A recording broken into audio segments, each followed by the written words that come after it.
तरह की हरकत करती है, क्या ये कानून उस पे लागू होगा? अभी हाल ही में मैंने निकिता का सुना था जो सोशल मीडिया ट्रेंड कर रहा था। दूसरा ये होता है कि जब एक पुलिस सिटीजन्स के ऊपर हाथ उठा देती है तो सिटीजन अपने आप को कैसा बचाव कर सकता है। ऐसी सिचुएशन में मैं ये कहूँगी कि पहले तो आपको अपना माइंड सेट करना है, शांत करना है। कि मैरिज होने के दूसरे दिन बाद अगर वाइफ घर छोड़ के चली जाती है ससुराल पक्ष पे कि भाई इन्होंने हमारा स्त्री धन रख लिया, हम तो घर में जैसे ही हमने प्रवेश किया इन्होंने हमें मारा पीटा और हम तुरंत किसी भी तरीके से अपनी जान बचाकर बाहर निकल गए और हम अपना सामान कुछ लेके नहीं गए। हस्बैंड के द्वारा अगर किया जाता है ऐसे तो क्या महिला आयोग में मतलब कंप्लेंट करना चाहिए सबसे पहले, या सबसे पहले जो है स्टेशन जाना चाहिए? बहुत लोग कहते हैं कि यार कोर्ट कचहरी के चक्कर में नहीं पड़ना चाहिए, जितना हो सके बाहर ही इसको निपटाया जाए। इसमें आप कितना बिलीव करते हैं? एक वकील को चूज करने के लिए क्या क्या क्वालिटीज़ उसमें देखने चाहिए, तब उसके बाद में अपने जो प्रॉब्लम्स हैं या अपना जो केस है वो देना चाहिए? कि ऐसे कौन कौन से एलिगेशंस है जो महिलाएं जो है पुरुष के ऊपर सबसे ज़्यादा लगाती हैं? एक लड़का जा रहा है, लड़की भी जा रही है, लड़का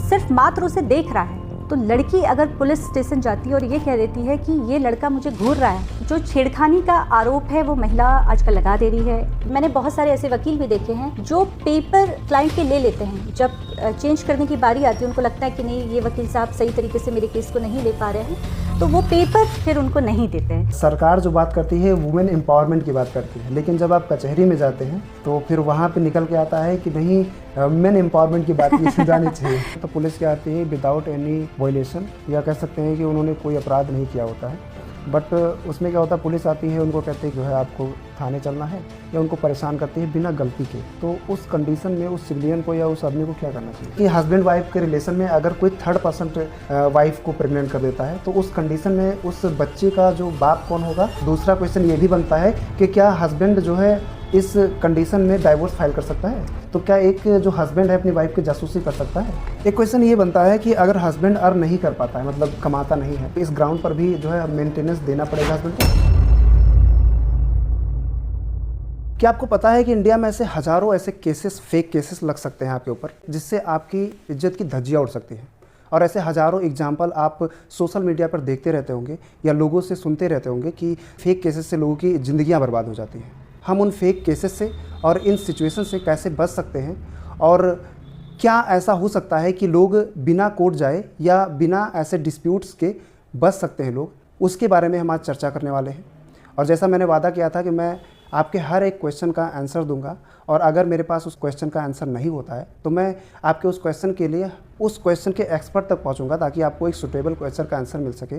तो आज मेरे साथ हैं स्मिता सिंह परिहार जी, जो कि हमारे बीच में हैं, और इन्हीं से आपके लिए वो सारे क्वेश्चन मैं पूछने वाला हूँ जो मैं देखता हूँ कि आए दिन सोशल मीडिया पे लोग क्वेश्चन करते रहते हैं। तो सबसे पहले मैम बहुत बहुत स्वागत है आपका। थैंक यू सो मच जो आपने मुझे यहाँ बुलाया, और मैं आप सभी जो आपके फॉलोवर हैं उनकी कोशिश करूँगी कि उनके सारे प्रश्नों का उत्तर बहुत आसान शब्दों में दूँ। मैम सबसे पहले तो मेरा पहला क्वेश्चन ये आपसे है कि जैसा कि आजकल आप देखते हैं फेक केसेस पुरुषों के ऊपर बहुत सारी स्त्रियाँ लगा देती हैं, तो उससे बहुत लोग सोशल मीडिया पे भी, और मैं जब कोर्ट में विजिट करता हूँ तो कई सारे पुरुषों का ये होता है कि यार हम लोगों के लिए भी एक पुरुष आयोग बनना चाहिए।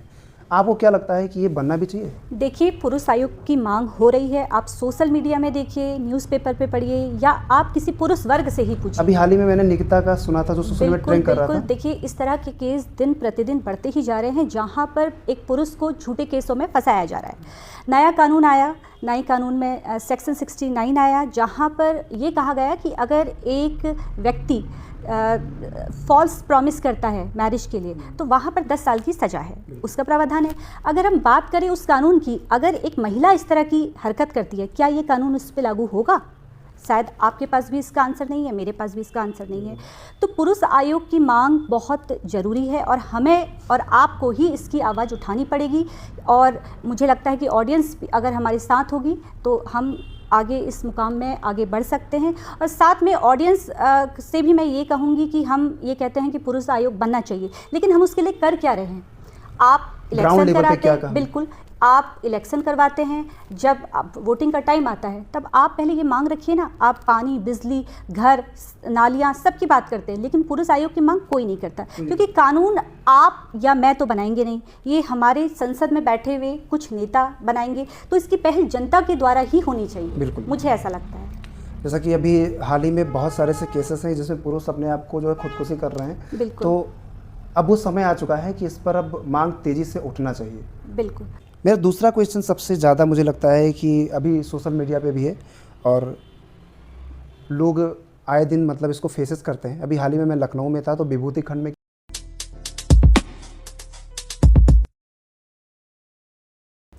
देखिए, कोर्ट कचहरी डिपेंड करता है कि केस कैसा है। अगर आप बात करें मर्डर की केस की तो वो बाहर तो नहीं निपटाया जा सकता, उसके लिए तो आपको कोर्ट कचहरी आना पड़ेगा। अब अगर बात की जाए फैमिली केसेस की तो वो हो सके तो आप उसे बाहर ही समझौता करने की कोशिश कीजिए और उसमें भी हस्बैंड वाइफ ही समझौता करें तो बेटर है। अगर नहीं हो पाता है दोनों के बीच में तो किसी वकील साहब के माध्यम से आप बातचीत कर सकते हैं, लेकिन फैमिली कोर्ट के जो केसेस हैं मुझे लगता है कि बाहर समझौता होना चाहिए इसमें। अक्सर आपने देखा होगा कि क्या होता है कि जो क्लाइंट्स होते हैं, वकीलों का काम होता है कि कोई भी क्लाइंट्स आए उसके प्रॉब्लम्स को सॉल्व किया जाए। बट क्या होता है कि बहुत सारे ऐसे लोग हैं, मेरे क्लाइंट्स हैं, जो ये एलिगेशंस लगाते हैं कि यार वो वकील साहब थे, वो फैमिली कोर्ट से थे और मैंने उनको क्रिमिनल का काम दिया, वो करवा नहीं पाए, पैसा भी ले लिए। जैसे आप फैमिली कोर्ट देख रहे हैं, आपके पास भी कई सारे ऐसे क्लाइंट्स आते होंगे जो अलग सेक्टर्स के प्रॉब्लम्स को लेकर आते हैं। तो क्या होता है कि वकील तो अर्निंग्स के लिए उसको ले लेते, एक्सेप्ट कर लेते हैं, लेकिन एक जो क्लाइंट्स होता है उसके लिए मेरा क्वेश्चन ये है कि एक वकील को देखने मतलब चूज करने के लिए क्या क्या क्वालिटीज़ उसमें देखने चाहिए, तब उसके बाद में अपने जो प्रॉब्लम्स हैं या अपना जो केस है वो देना चाहिए। देखिए, सबसे पहले तो मैं आपको ये कहूँगी कि कोई क्लाइंट किसी वकील साहब के पास जाता है तो अगर आपके वकील साहब आपसे सही तरीके से बातचीत करते हैं, आपके हर एक पॉइंट को बहुत अच्छे से बहुत बारीकी से सुनते हैं, समझते हैं, तो वो वकील साहब एकदम बिल्कुल आपके लिए परफेक्ट है। अगर कोई वकील साहब आपको सही से समझ नहीं पा रहे हैं और आप उनको नहीं समझ पा रहे हैं तो मुझे लगता है कि उस वक्त आपको वकील साहब चेंज करने की आवश्यकता है। और इसमें एक चीज़ और मैं ऐड ऑन करूँगी कि वकील आप हमेशा उन्हें चुनिए जो कोई आपको कहे कि हाँ ये वकील साहब बिल्कुल बेहतर है, बेहतरीन है। आप किसी नए वकील साहब के पास चले जाते हैं, आप उन्हें नहीं जानते हैं, आप किसी भी वकील साहब के पास जा रहे हैं, वो आपको सुन नहीं रहे, समझ नहीं रहे, सिर्फ उनको अपनी फ़ीस से मतलब है, तो मुझे लगता है उस वक्त आप ये कर सकते हैं। अगर आपकी स्थिति भी ऐसी है तो जो भी डॉक्यूमेंट वकील साहब आपसे मांग रहे हैं, मान लेते कोई एविडेंस है या एफआईआर की कॉपी है, तो जितने पेपर वर्क आप अपने वकील साहब को दे रहे हैं उतना ही पेपर वर्क की जो कॉपी है वो एक आप अपने पास रखिए। इन फ्यूचर अगर आपको चेंज करने की आवश्यकता होती है तो एटलीस्ट आपके पास वो पेपर होंगे। मैंने बहुत सारे ऐसे वकील भी देखे हैं जो पेपर क्लाइंट के ले लेते हैं, जब चेंज करने की बारी आती है उनको लगता है कि नहीं ये वकील साहब सही तरीके से मेरे केस को नहीं ले पा रहे हैं, तो वो पेपर फिर उनको नहीं देते हैं। तो इसलिए ध्यान रखिए कि जो डॉक्यूमेंट है उसकी 2 कॉपी होनी चाहिए, एक आपके वकील साहब के पास और एक आपके पास। मैम, मेरा जो सबसे खास क्वेश्चन है, मुझे लगता है कि मैं पुरुष समाज से आता हूँ तो मेरा पर्सनल भी कह सकते हैं कि ऐसे कौन कौन से एलिगेशंस है जो महिलाएं जो है पुरुष के ऊपर सबसे ज़्यादा लगाती हैं? देखिए, आजकल के समय में महिलाएं, उनके लिए इतना कानून बनाया गया है, कहीं ना कहीं वो एक पुरुष जो तबका है, समाज है, वो दबता ही चले जा रहा है बहुत आराम से।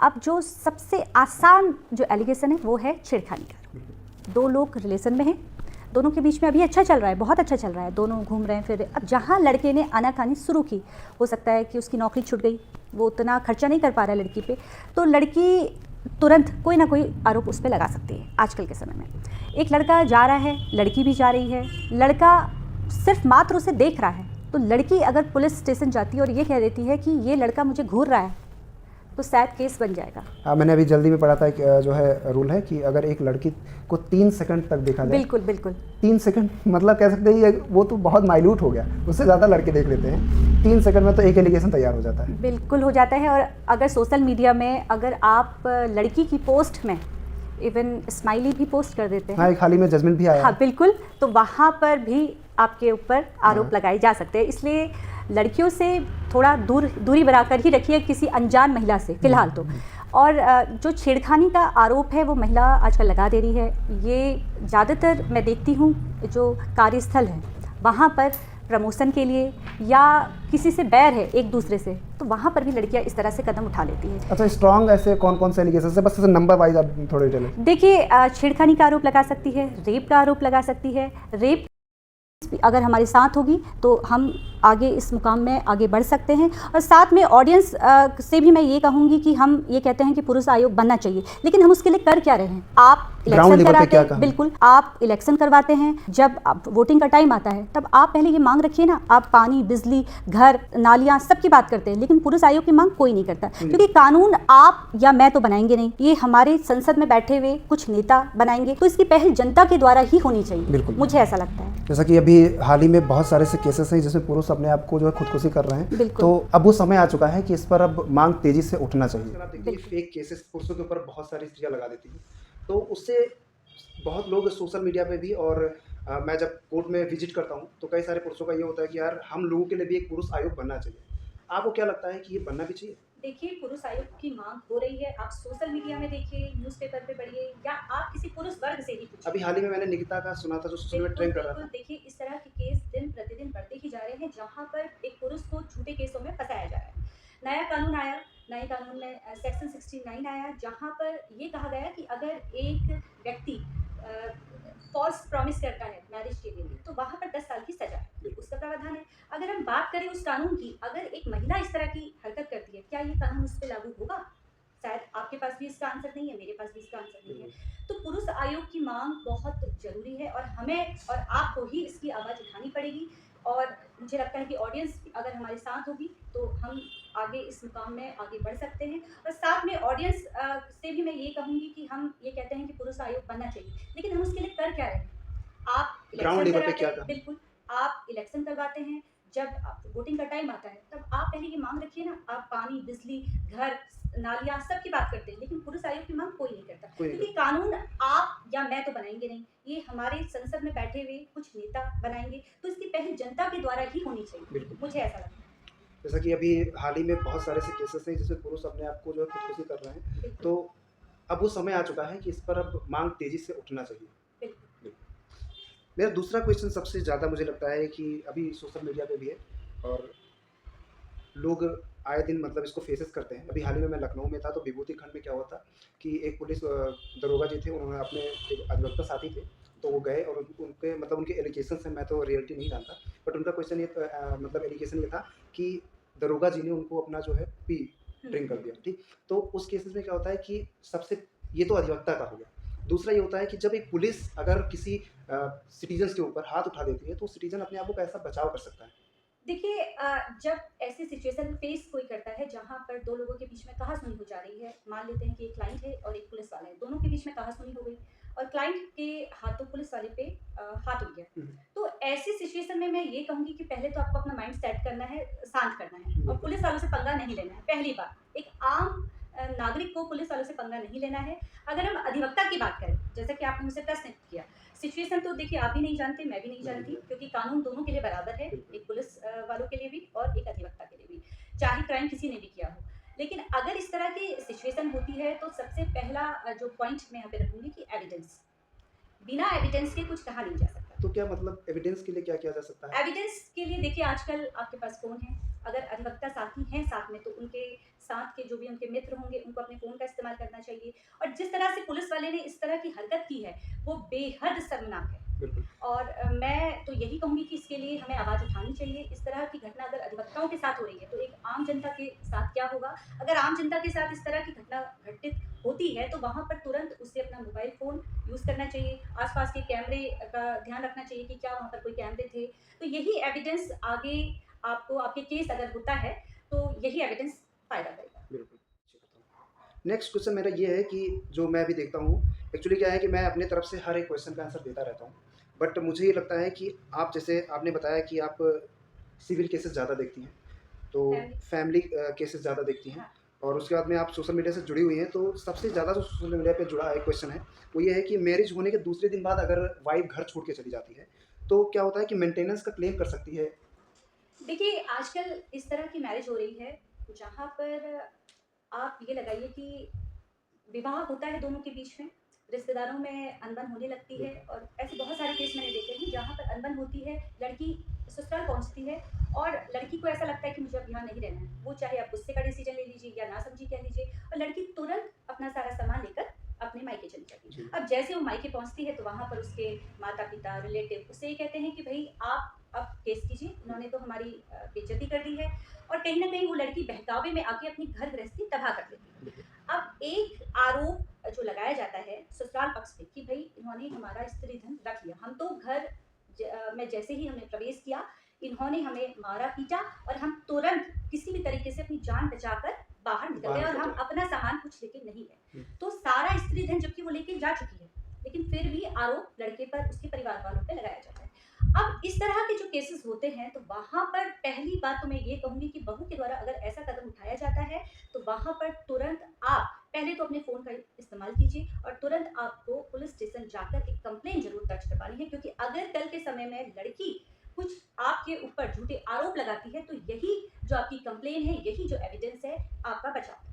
अच्छा, इसमें एक क्वेश्चन ये भी आता है, कई सारे क्लाइंट्स हुए मेरे जो मतलब मुझसे पूछते हैं, महिलाओं में भी पुरुषों में। तो महिलाओं का क्वेश्चन ये होता है कि अगर पुलिस हस्बैंड के द्वारा अगर किया जाता है ऐसे, तो क्या महिला आयोग में मतलब कंप्लेन करना चाहिए सबसे पहले, या सबसे पहले जो है स्टेशन जाना चाहिए? सबसे देखिए पहले क्या करना चाहिए? देखिए एक केस के ज़रिए आपको समझाने की कोशिश करूँगी आपके फॉलोवर को।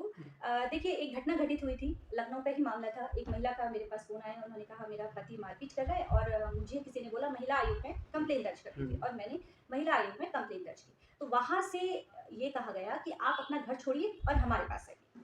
देखिए, अगर ऐसी सिचुएशन है, जहाँ पर बहुत मारपीट हो रही है, बिल्कुल मरने की स्थिति हो रही है आपके बच्चों की, आपकी, कि भई आपके साथ कोई बुरा हो सकता है, तो कोई बुरी घटना घटित हो सकती है। तो ऐसी अवस्था में पहले आपको तुरंत पुलिस स्टेशन जाना है, तुरंत आप अपने घर में अपने फ़ोन का यूज़ कीजिए और तुरंत एक कंप्लेंट दर्ज कीजिए। हम कभी-कभी किसी के बहकावे में आकर, अगर मैं महिला आयोग की बात नहीं कर रही हूँ, देखिए महिला आयोग पीड़ित महिलाओं के लिए काफ़ी हेल्पफुल रहती है, लेकिन महिला आयोग में मैंने देखा है कि महिला, अगर पति और पत्नी के बीच में एक नॉर्मल सी भी लड़ाई होती है कभी, तो महिला आयोग कहीं न कहीं कुछ उसमें ऐसे लोग भी शामिल होते हैं, कॉम्प्रोमाइज़ जो करवाने की कोशिश। कॉम्प्रोमाइज़ तो आप नहीं कहिए, वो महिला को एक भड़काना जिसे कहते हैं, भड़काते हैं कि भैया आइए, हमारे पास आइए, हाँ, बिल्कुल। हम समझौता करेंगे। अब ये आप भी समझ ये सकते एक, हैं, हाँ, मैं भी ये समझ सकती हूँ। सेकंड है, हाँ। लेकिन प्राइमरी उनका होता है कि पुरुष के लिए, महिलाओं के लिए कुछ किया जाए और कॉम्प्रोमाइज़ का शब्द दिया जाता है। शब्द दिया जाए, क्योंकि उनको भी अपने केस दिखाने हैं। अगर उनके पास केस नहीं आएगा, तो महिला आयोग कैसे कैसे चलेगा, हाँ चलेगा? है ना? तो इसीलिए मेरा पहला क्वेश्चन आपसे था कि क्या पुरुषों के लिए कोई आयोग बनना भी चाहिए या नहीं? बिल्कुल, पुरुष आयोग तो बनना चाहिए।